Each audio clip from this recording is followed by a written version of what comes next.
our presentation today. I invite you to go see the booths out and explore more of these organizations and get more informed about them. And if you want to stick around, we have a breakout session, which is, bring up that slide, but it's essentially how to talk about pro-life. There we go. How to be a good ambassador for life. And this is brought to us by Bo. Let's give Bo a round of applause. If you want to enjoy this, yes, give him a round of applause. And if you want to stick around for this session, please do. And if you want to partake of the booths, do so also. There's going to be coffee and some refreshments and some snacks out there. Thank you. Do you want the wireless microphone? If you don't mind, it'd be yes, great. it went somewhere. Oh, he stole it. No, I'm just kidding. Awesome, thank you. Okay, can everybody hear me okay?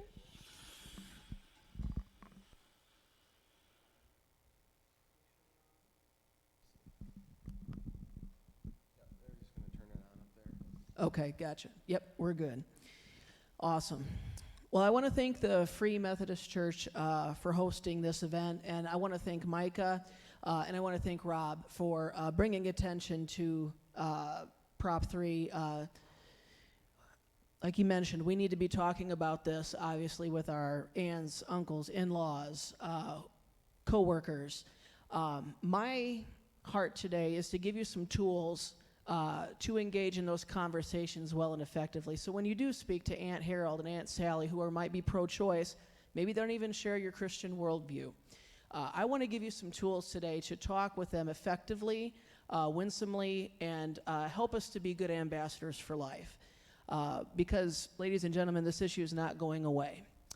We're going to have to learn to engage with people who do not share not only the pro-life worldview, but don't even share the Christian worldview. It's the thing that's going to happen. It's on our doorstep. So we got to learn to be good ambassadors. So that's what we're going to talk about today, is giving us some tools on how to do that and how to outline what even the pro-life position is, because that gets murky sometimes too, with things that you see online. And I think it's gotten kind of skewed in the last few years. So we're going to delve into this. Could I have the next slide, please? So obviously, talking about the subject of abortion can be scary. Obviously, these get really heated. These conversations can get really heated.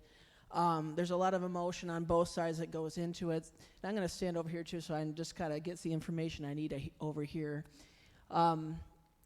Abortion being such a volatile topic, especially since Roe v. Wade was overturned, obviously this topic has come more to the forefront.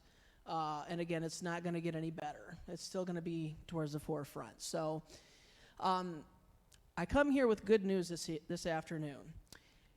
Even though abortion is a difficult subject to discuss, it is possible for us as Christians and pro-lifers to have an impact on the culture. And good news, everybody, philosophy and science are on our side.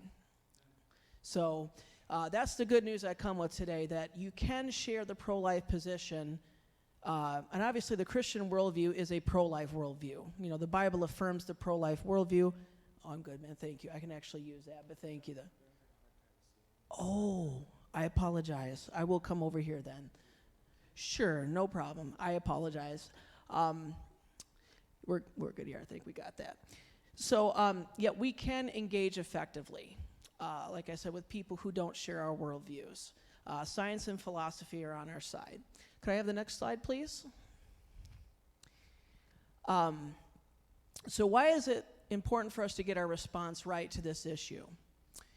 As Christians, we are called to be Christ's ambassadors to the world and represent him. 1 Corinthians 5:18 through 21 is clear in this. We're to be good ambassadors. We're to represent him well. So that is really important, and that is the lens that we should always view this issue through when we're communicating with other people on this issue, that we are Christ's ambassadors. We represent him, and we want to do it well. If the pro-life position is correct and the unborn are human, abortion is, bar none, the biggest human rights issue of our generation. So we have to, that's another reason why this issue is so important. Approximately 930,160 abortions have took place in the U.S. in 2020 alone. And that's not some right-wing institution. That is the Guttmacher Institution. That's the statistical arm of Planned Parenthood. So that is not me just saying that. That's them saying that that's what's recorded. And even if, the other reason that this is so important is, even if you have not experienced directly an abortion, you're going to know somebody who is, statistically. The statistic is, according to a 2015 Lifeway research study sponsored by CareNet, 7 in 10 women who have had an abortion, they identify as Christian. So this is an issue that is in the church. You know, we kind of think we can sometimes get into a bubble as Christians and we don't really have to deal with the issue.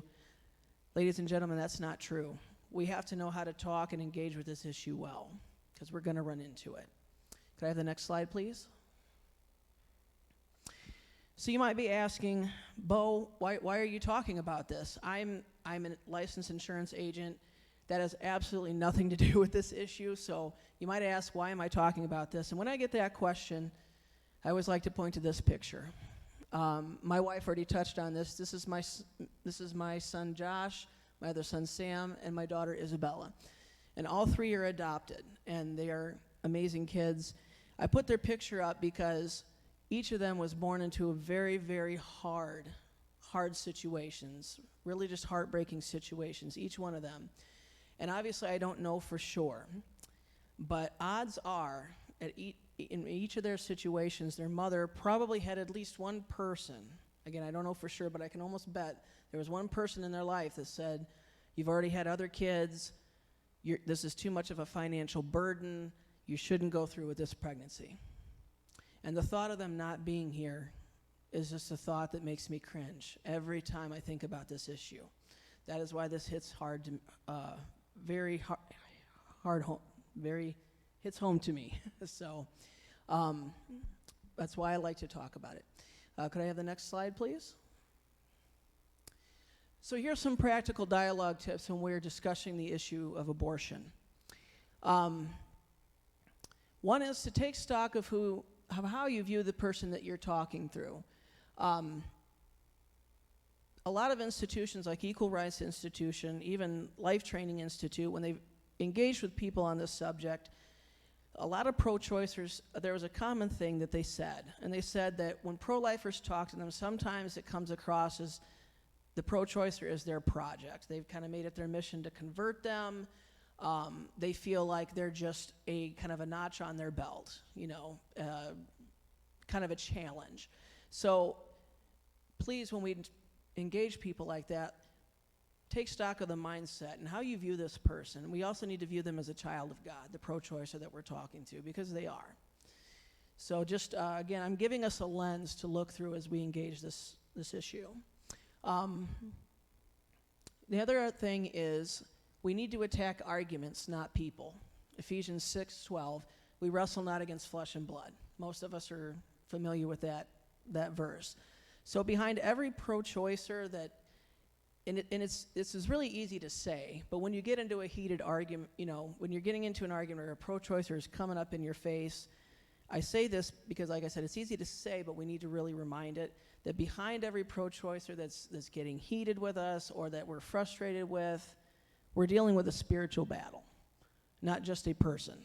So we always got to remember that. There's some scriptures that I'd always like to point to just to kind of, again, give us some spiritual guides that help guide our conversation with pro-choice people. 2 Corinthians 5:18 through 21, 2 Corinthians 13, 1 Peter 3:15. If you guys would like those, definitely come see me afterwards. I'll be happy to give those again. But we're going to move on because of time restraint here. Could I get the next slide, please? Okay. So here's another one. Here's another practical tip. This is one of the biggest ones. This is, in fact, there's 2 things. If you take away nothing else, this is one of those 2 things. Clarify the position of the person that you're talking to. A lot of times, pro-lifers can think they know what the pro-choicer's position is, and they're wrong. And they're arguing against something else totally that the pro-choicer isn't even arguing One really big example of this, it's not your body. How many of you guys have seen that meme with the pro-life meme, her body, its body, and we hear this phrase a lot, it's my body, my choice. There's so many different things the pro-choicer can mean when they say this.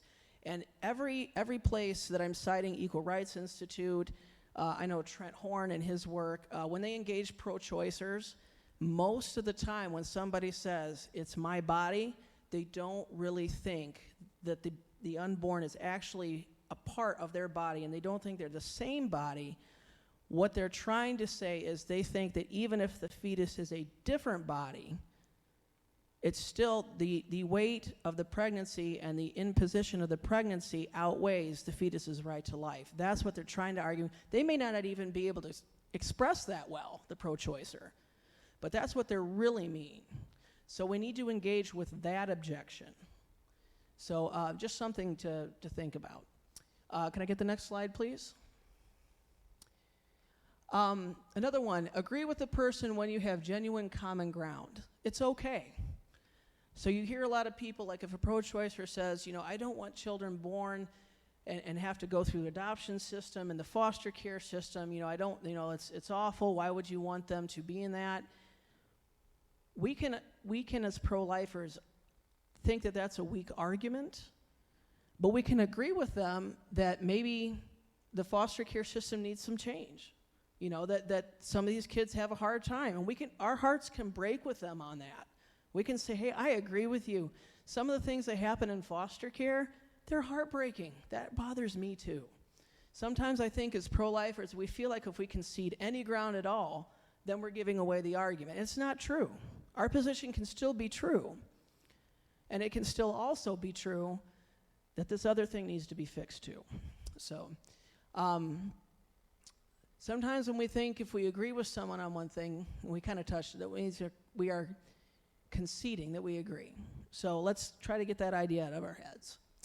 One big example of this, Emily Albrecht from Equal Rights Institute had a really great conversation on campus. They do campus outreach, Equal Rights Institute. So she had a booth out, and she had 6 pro-choicers, like she could see them down the way. They were coming right at her, and there were 6 of them, and they get in front of the booth, and she said they fan out in front of her, and she's just obviously, she's thinking, oh my gosh, how am I going to handle this, And the one person finally came forward out of the 6, and she said before they came up to speak, she prayed, but finally one of them came up to speak, and they said, how can you tell a woman she doesn't have the right to do what she wants to do with her own body? And she said, I had a choice of how I was going to respond, because she's like, I know whatever I say, they're probably going to dismiss, like any normal rebuttal a pro-lifer would have to say. They're probably going to dismiss. She's like, I got one shot. And she thought of the first thing she was going to say, and she said, I know what the first thing I'm going to say is. I think a woman should have the right to make her own choices too. I think the woman should have the right to make her own choice about who she marries, about what kind of car she drives, about what she wears. I'm for women's choices too. She says, but what kind of choice is being made with an abortion? And she ended up having a 45-minute conversation with all of these people, and they didn't magically change their worldview. That's not, she didn't say that they all came pro-lifers and anything like that. But if she hadn't agreed on the one thing that was important to them, where she could, she wouldn't have had that 45 minutes to engage with them. So very important that we agree on common ground when there is some. Next slide, please. So how can we make the case for life with someone who doesn't share our worldview? So again, science and philosophy are on our side. We're going to talk a little bit about how to clearly define the pro-life view. And although it is a biblical worldview, we're going to learn how to defend it without even citing the Bible to somebody who doesn't agree on the authority of Scripture.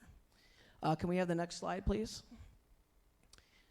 Here is a pro-life position. It's called a syllogism. And it's arguments where if each of the premises are correct, the conclusion naturally follows. Premise 1, it is wrong to intentionally kill an innocent human being. Premise 2, abortion intentionally kills an innocent human being. Premise 3, therefore, abortion is wrong. The pro-life position is that simple, people. Did I cite a Bible verse to back this up? Could an atheist have this position? Absolutely. In fact, there's called secular pro-life. There's a whole pro-life atheist organization. So when pro-choicers come at you and said, well, that's a religious worldview, why are you pushing your religion on me? It's not a religious worldview. This is a very defensible position.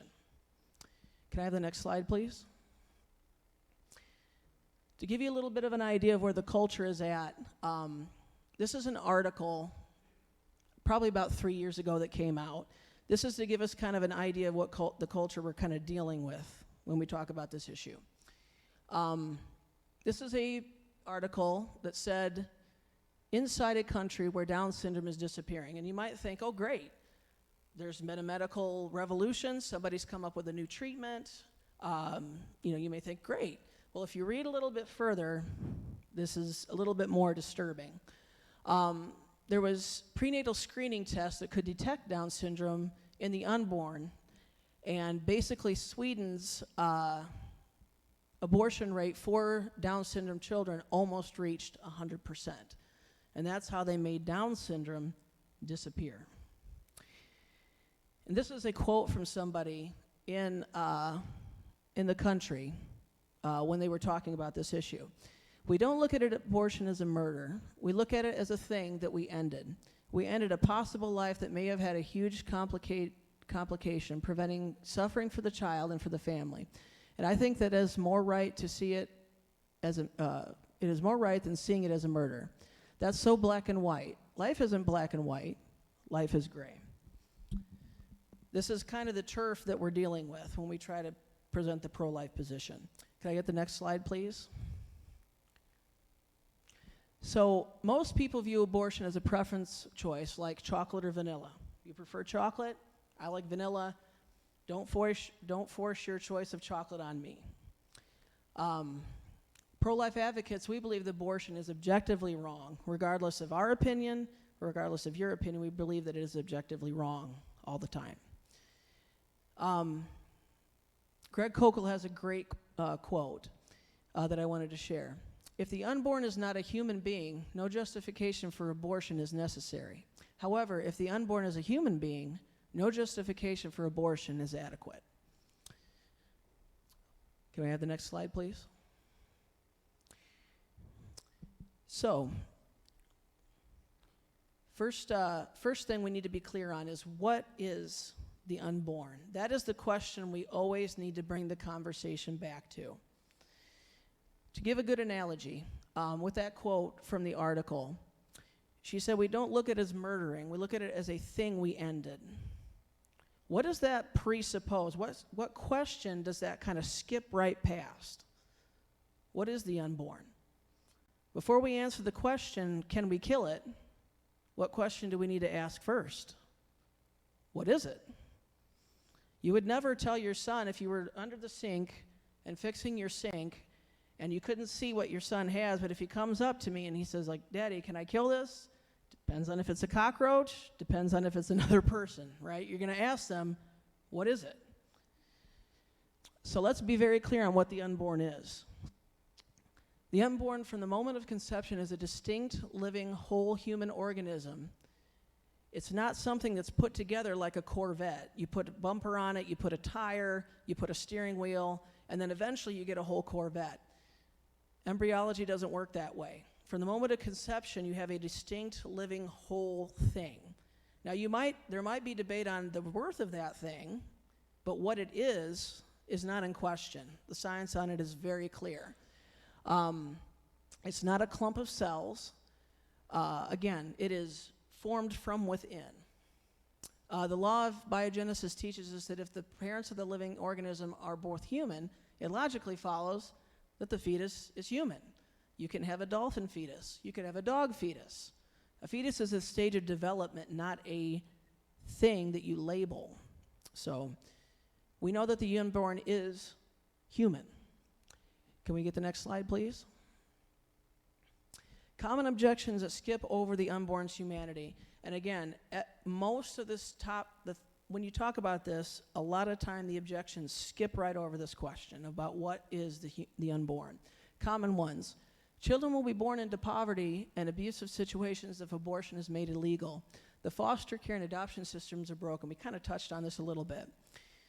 So one technique you can use to bring it to the forefront of talking about what the unborn is, it's called trot out a toddler. So in this situation, would we ever advocate for killing a 2-year-old to eliminate poverty? If a single mother, says she has a 2-year-old, she loses her job, she's in financial dire straits, would we say it's morally permissible to kill the 2-year-old to alleviate poverty and help her mother? No, of course not. Why not? Because he's human. So we always got to bring it back to what is the unborn. And again, I touched on it earlier, but it's called trot out a toddler. And you can ask the person, here's my position. If I have a toddler here, I think the toddler is the same as the unborn. And if it's not okay to kill the 2-year-old, we should not kill the unborn. So you can always bring it back and ask yourself, does this argument work for harming a 2-year-old? We should trust women to make their own choices. Again, what does this skip over? What kind of choice are you making? To whom? Like, who's the choice being made towards? We got to answer that question first. Here's a big one you guys have probably heard. Don't like abortion? Don't have one. This is kind of akin to saying, you don't like slavery? Don't own a slave. We would never argue that way because it skips over what the unborn is. Okay, can I have the next slide, please? Personhood arguments. Some pro-choice philosophers, such as Peter Singer, argue that although the unborn is biologically human, it's not a person like me or you. It doesn't have the same worth. It can't function like me and you. It doesn't have sentience. It doesn't have desires. It doesn't function the same way we do. There are only 4 differences from the embryo that you once were and the adult you are right now. And none of them would morally justify intentionally killing you then, but not now. We're going to get into those. It's called the SLED test, and it can help pro-lifers bring clarity to the debate. Can I get the next slide, please? So here's the 4 differences. Size. Does our right not to be killed depend on our size? Of course, the embryo is smaller. But again, do we grant a bigger right to life to taller people? I personally am glad we do not. Because if Shaquille O'Neal comes in here and one of us has got to go, I'm toast. So I'm glad that we don't ground our right not to be killed in size. Level of development. They'll say, well, the fetus is less developed. But again, so is a 2-year-old. The 2-year-old's organs are not as developed as a teenager's. We're just talking about levels of development. And none of that can morally justify killing a 2-year-old because they are less developed than a teenager. So why do we do it with the unborn? Environment. Does where you are give you a greater right to life? Do you have a greater life depending on where your physical location is? Of course not. They'll say, well, the fetus is inside the woman's body. But again, location doesn't ground our right not to be killed. Dependency. They'll say, well, the fetus is dependent on the mother. They've got a huge level of dependency, and it's a burden. Well, you heard from my wife, Diana, earlier. She's a nurse, and she's had patients that are in comas and that are dependent on those nurses and the machinery to keep them alive and to care for them. While they're in a coma, does their right to life diminish? Of course not. That's something that can go in degrees, depending on how much awareness you have, and we would never ground the right not to be killed on our level of dependency on another human being. Next slide, please. Okay, bodily autonomy arguments. My body, my choice. I'm sure we've all heard this one. So there's 2 different distinctions here that really, really matter. And it's important, I touched on this earlier, it's important to clarify and ask the person, what do you mean by that? It's called the Columbo question. You know, Columbo would always come back and he'd be like, oh, I have one more question for you. What do you mean by, you know, and he'd say X, Y, Z. So we need to ask the pro-choicer when they say this, what do you mean by that? Do you mean that you really think the fetus is a part of the mother, or do you think the pregnancy and the imposition on the mother outweighs the fetus's right to life? And we can kind of go from there. Can I have the next slide, please? So there's right to refuse arguments, which are kind of tied to bodily autonomy arguments. Judith Jarvis Thompson, in A Defense of Abortion in 1971, it's a famous essay. She basically likened pregnancy to the woman basically granting her body to be used. And she said, she used the violinist analogy. She had this thought experience. She says, you're walking along and you're jogging along and you feel a bump on the head and you're knocked out and you wake up and you're in a room and you are plugged into a machine to a world famous violinist. I know these thought experiments in philosophy get really weird, but this is what she came up with. And she says, so you're tied to this machine, to this world famous violinist, and somebody comes up and said, I am sorry we had to do this, but I'm from the Society of Music Lovers, and this world famous physician or musician, he needed to use your body. He was dying. You were the only one that could do it. So we hooked you up to the machine to keep him alive, but don't worry, in about 9 months he's going to get better, and then we'll unhook you and you can go on. And Thompson argues that while it'd be great for you to stay hooked up and it'd be really nice, you shouldn't be obligated to do that. So let's examine this a little bit closely. Can I get the next slide, please? Problems with the analogies. Is unhooking yourself in this situation really analogous to abortion? Abortion, you are actually actively killing the other person. Unhooking yourself, you are not actively killing another person. So there's a big, huge moral difference in those that I think really needs to be addressed. In the violinist analogy, the person has no obligation to the violinist, and they didn't put the violinist in that position to need them in the first place. But is pregnancy really like that? Of course not. So most of the time, people engaged in an act that they knew could create a person, a dependent person. Now, obviously, there's an exception that we'll talk about in a minute on that one, but that is the vast majority. So there's really huge moral problems with Thompson's analogy. And it's more than, abortion is just more than a right to refuse. It is an intentional act to hurt somebody else. Next slide, please.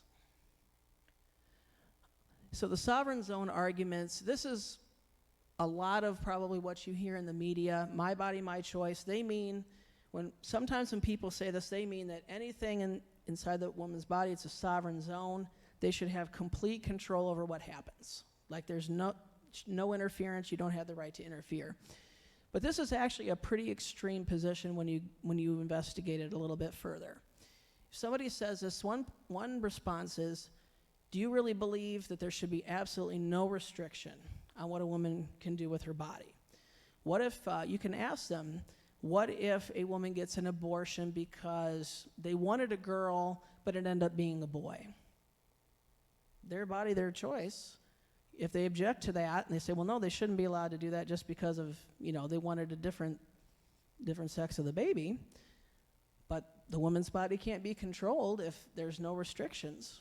How about late-term abortion? Could a woman decide 2 minutes before giving birth that, well, it's in her body and she wants to have an abortion? Most people would object and say no, like it's about to be born. Well, if it's in that sovereign zone, who are we to say? So that's a pretty extreme position, and even a lot of pro-choicers, when you give them analogies like that, will realize how real extreme that would be. Can I get the next slide, please? This is a big one, and this is a really one that comes up obviously all the time for pro-lifers. What about rape? This one, it is so important for us as pro-lifers to get our response right to this. A lot of times our knee-jerk reaction is going to want to say, that's less than 1% of cases. Like and it is. They're absolutely right. The abortions due to rape are very statistically, they don't happen often, but one real big quote from Trent Horn that I always like to say: when people ask about abortion in the case of rape, they usually don't want to know if the unborn are human, they want to know if you are human. And if you just start spouting out statistics, that conversation will shut down. I guarantee it, around that subject, if they bring up rape. So it is extremely important to let the person know when they bring this up that we care about that victim. There's actually two victims in rape.